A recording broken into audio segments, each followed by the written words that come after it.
আসসালামু আলাইকুম কৃষক ভাইরা, দেখতে পাচ্ছেন বিধান 88 বড় ধানের বীজ এর জন্য ক্রয় করলাম।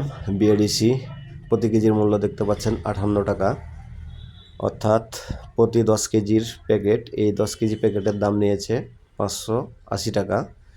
তো এটা হলো বিধান 28-এর পরিবর্তে অগ্রিম জাত। হাওড় এলাকা সহ যারা অগ্রিম জাত হিসেবে চাষ করতে চান, এটি খুবই ফলনশীল এবং ভালো জাতের ধান।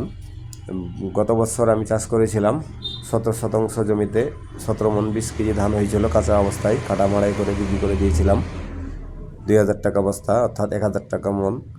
তো সেই প্রেক্ষিতে এবারও অগ্রিম জাত চাষের জন্য 10 কেজির 2 প্যাকেট বীজ নিলাম।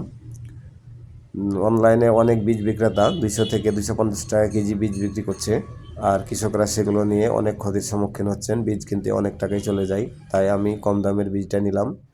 চাষাবাদ করে কেমন হয় ফলন সেটাও আপনাদের তুলে ধরবো। এর পাশাপাশি দেখতে পাচ্ছেন ভুট্টা বীজ কিনলাম 5 কেজি, নাবা ক্রপ কেয়ার কোম্পানির নাবা সিড, অর্থাৎ নাবা 55। বিগত বছরগুলোতে অন্যান্য জাতেরগুলা চাষ করেছিলাম, বেশ ভালোই হয়েছিল। তো এই বছর সব ভুট্টা বীজের দাম তুলনামূলক কিছুটা বেশি। এটা আমি নিলাম 600 টাকা চাচ্ছিল, 590 টাকা রাখছে। অন্যান্য বীজগুলো আরও বেশি দাম, 750 থেকে 800 টাকা পর্যন্ত। তো আমি বললাম যেটা বীজের দাম সবচাইতে কম সেটা দেন। এটা নিলাম 590 টাকা করে। দেখা যাক কেমন ফলন হয়। তো আপনারা কেউ যদি এই বীজ ইতিপূর্বে চাষ করে থাকেন, তাহলে আপনারাও জানাতে পারেন আর কেমন ফলন হয়েছিল।